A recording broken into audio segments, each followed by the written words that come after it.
Ukraine claims to have downed several missiles in Russia's largest airstrike on Kyiv since the start of the war. ChatGPT creator tells the US Congress that artificial intelligence can be beneficial to humanity, but should be regulated. Ukraine says it has repelled the largest Russian missile attack on Kyiv since the start of the war.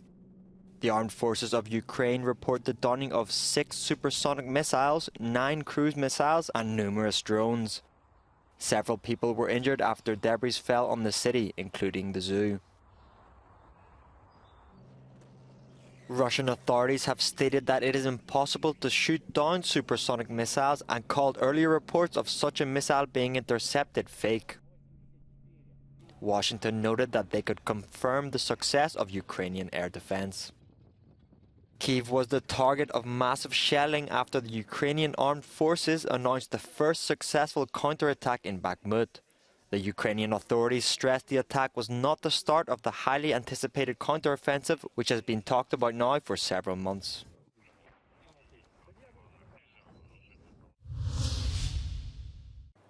Russia launched an exceptionally intense air attack on Kyiv in the early hours of Tuesday, which was described as the maximum number of attack missiles in the shortest period of time.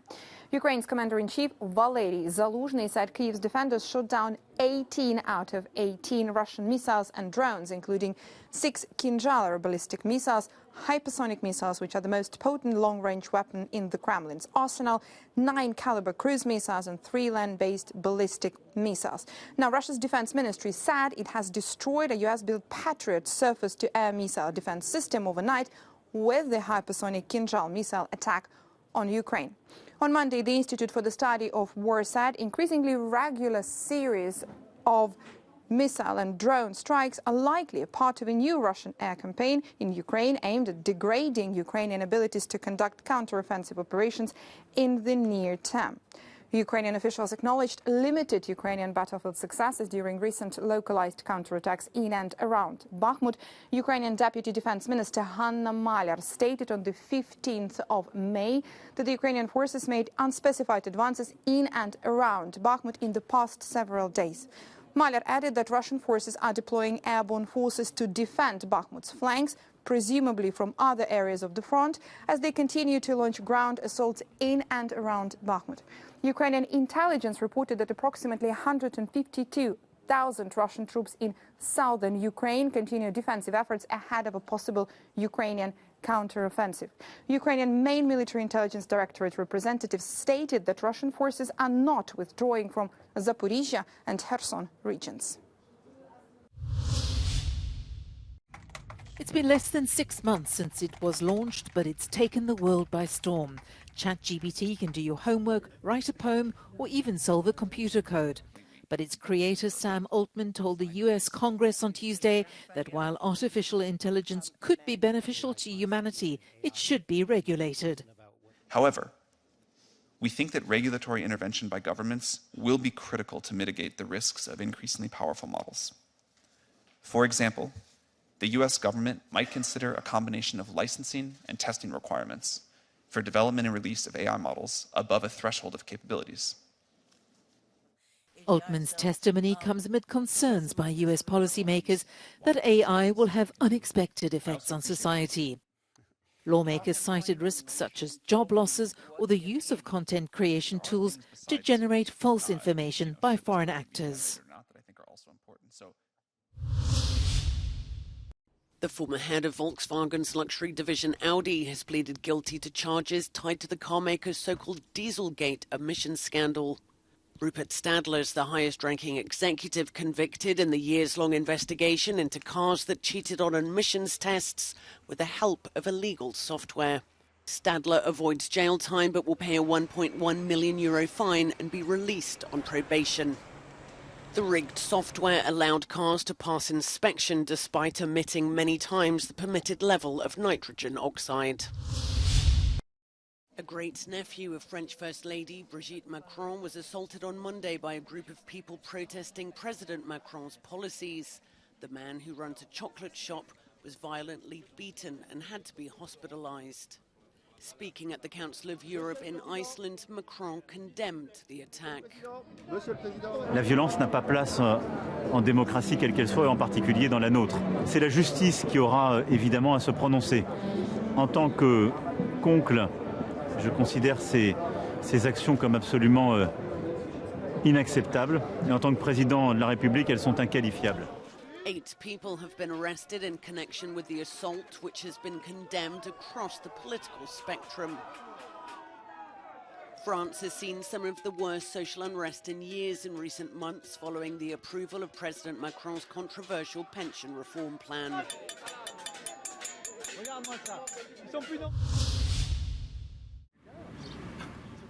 Executions across the globe have skyrocketed to their highest figure in 5 years. According to Amnesty International and the organisation's World Death Penalty report, 883 people are known to have been executed across 20 countries last year, marking a rise of 53% since 2021. In the league table of executioners, the top 5 are the USA with 18, Egypt with 24, Saudi Arabia with 196, Iran with over 576, and China, which has allegedly executed prisoners in their thousands. However, Beijing has shrouded its death penalty figures in secrecy. Amnesty also noted some countries who were not observing the death penalty have resumed the practice. Afghanistan, Kuwait, Myanmar, the Palestinian territories and Singapore. Close to 40% of all known executions were for drug-related offences. On the positive side, some countries have now abolished capital punishment, including Kazakhstan and Sierra Leone. Amnesty says 125 UN member states, more than ever before, are calling for a moratorium on executions. There is a glimmer of hope that the extreme punishment will be eventually regulated to the annals of history.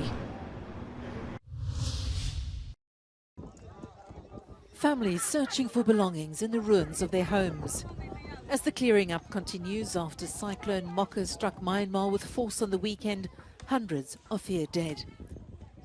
Entire villages have been wiped out in the west of the country, home to the persecuted minority Rohingya Muslims. As they bury their loved ones, many of them have lost everything.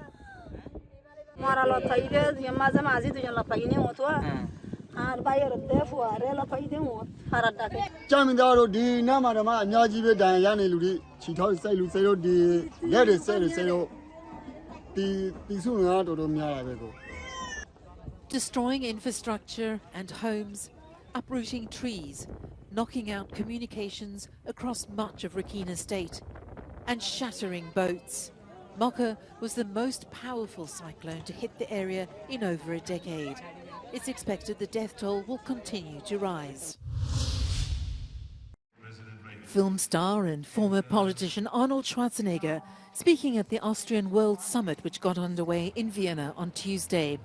The Austro-American actor founded the annual event in 2017 to discuss and promote solutions to climate change.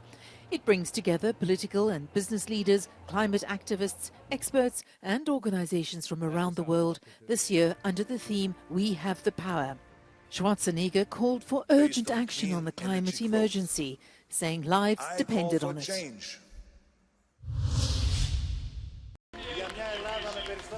Parliamentary elections will be held in Greece on Sunday at a time when high food prices and the cost of living are at the top of the minds of Greek voters, according to recent polls. For Brussels, the economic situation seems a far cry from the dark days of bailout programs and painful austerity measures. Now the country's economy is among the fastest growing in the Eurozone. But whoever wins the elections, fiscal discipline will remain a key element.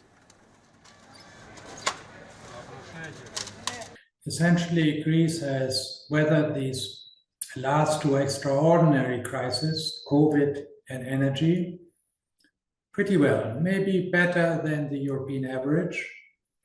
And the government has succeeded in keeping fiscal policy under control. And it is now reaping the benefits of that discipline. While Greece has regained the EU's confidence in terms of the economy, this is not the case with the quality of the rule of law.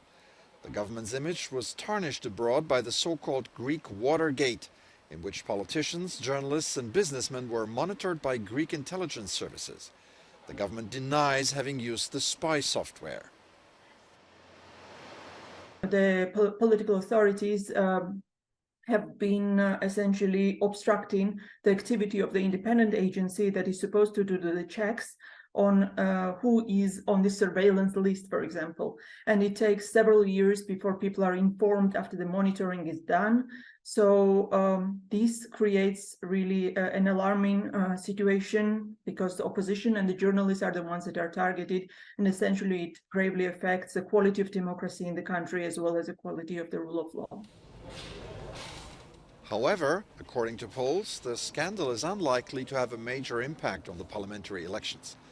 According to Tsereteli, this is a symptom of critical voices being suppressed by the media, and great vigilance is needed at the EU level before the situation comes to an irreversible head.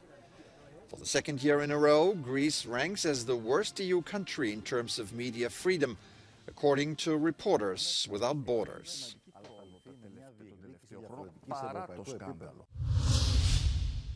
A golden statue welcomes visitors to the mausoleum where football hero Pele's remains are kept. Regarded by many as the greatest footballer of all time, Ore was laid to rest in the Brazilian city of Santos, overlooking the Vila Belmiro Stadium where he played for 18 years. It's located in what is said to be the world's tallest cemetery, and football takes pride of place alongside the man himself. Flags, his Santos, Brazilian national team and New York Cosmos t-shirts, and of course the eternal applause of his fans.